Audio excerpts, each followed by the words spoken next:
ഹഗ്ഗായി 1-ാം അധ്യായം 1-15 വരെയുള്ള വാക്യങ്ങൾ. ദാർവേസ് രാജാവിന്റെ 2-ാം ആണ്ട് 6-ാം മാസം 1-ാം തീയതി യഹോവയുടെ അരുളപ്പാട് ഹഗ്ഗായി പ്രവാചകൻ മുഖാന്തരം യെഹൂദാ ദേശാധിപതിയായി സെയാൽത്തിയേലിന്റെ മകനായ സെരുബ്ബാബേലിനും മഹാപുരോഹിതനായ യെഹോസാദാക്കിന്റെ മകനായ യോശുവയ്ക്കും ഉണ്ടായതെന്തെന്നാൽ, സൈന്യങ്ങളുടെ യഹോവ ഇപ്രകാരം അരുളിച്ചെയ്യുന്നു: യഹോവയുടെ ആലയം പണിവാനുള്ള കാലം വന്നിട്ടില്ലെന്ന് ഈ ജനം പറയുന്നുവല്ലോ. ഹഗ്ഗായി പ്രവാചകൻ മുഖാന്തരം യഹോവയുടെ അരുളപ്പാടുണ്ടായതെന്തെന്നാൽ, ഈ ആലയം ശൂന്യമായിരിക്കെ നിങ്ങൾക്ക് തട്ടിട്ട വീടുകളിൽ പാർപ്പാൻ കാലമായോ? ആകയാൽ സൈന്യങ്ങളുടെ യഹോവ ഇപ്രകാരം അരുളിച്ചെയ്യുന്നു: നിങ്ങളുടെ വഴികളെ വിചാരിച്ചു നോക്കുവിൻ. നിങ്ങൾ വളരെ വിതച്ചിട്ടും അല്പമേ കൊണ്ടുവരുന്നുള്ളൂ. നിങ്ങൾ ഭക്ഷിച്ചിട്ടും പൂർത്തി വരുന്നില്ല.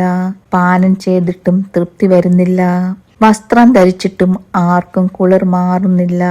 കൂലിക്കാരൻ ഓട്ടസഞ്ചിയിൽ ഇടുവാൻ കൂലി വാങ്ങുന്നു. സൈന്യങ്ങളുടെ യഹോവ ഇപ്രകാരം അരുളിച്ചെയ്യുന്നു: നിങ്ങളുടെ വഴികളെ വിചാരിച്ചു നോക്കുവിൻ. നിങ്ങൾ മലയിൽ ചെന്ന് മരം കൊണ്ടുവന്ന് ആലയം പണിയുവിൻ. ഞാൻ അതിൽ പ്രസാദിച്ച് മഹത്വപ്പെടും എന്ന് യഹോവ കൽപ്പിക്കുന്നു. നിങ്ങൾ അധികം കിട്ടുമെന്ന് കാത്തിരുന്നു, എന്നാൽ അത് അല്പമായി തീർന്നു. നിങ്ങൾ അത് വീട്ടിൽ കൊണ്ടുവന്നു, ഞാനോ അത് ഊതിക്കളഞ്ഞു. അതെന്തുകൊണ്ട്? എന്റെ ആലയം ശൂന്യമായി കിടക്കുകയും നിങ്ങൾ ഓരോരുത്തരും താന്റെ വീട്ടിലേക്ക് ഓടുകയും ചെയ്യുന്നതുകൊണ്ട് തന്നെ എന്ന് സൈന്യങ്ങളുടെ യഹോവയുടെ അരുളപ്പാട്. അതുകൊണ്ട് നിങ്ങൾ നിമിത്തം ആകാശം മഞ്ഞു പെയ്യാതെ അടഞ്ഞിരിക്കുന്നു, ഭൂമി അനുഭവം തരുന്നതുമില്ല.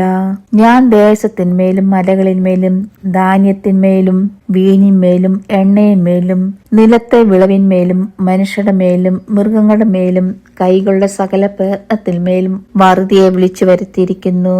അങ്ങനെ സെയാൽത്തിയേലിന്റെ മകനായ സെരുബ്ബാബേലും മഹാപുരോഹിതനായി യെഹോസാദാക്കിന്റെ മകനായ യോശുവയും ജനത്തിൽ ശേഷിപ്പുള്ള ഏവരുമായി തങ്ങളുടെ ദൈവമായ യഹോവയുടെ വാക്കും തങ്ങളുടെ ദൈവമായ യഹോവയുടെ നിയോഗത്തിനൊത്തവണ്ണം ഹഗ്ഗായി പ്രവാചകന്റെ വചനങ്ങളും കേട്ടനുസരിച്ചു. ജനം യഹോവയെ ഭയപ്പെടുകയും ചെയ്തു.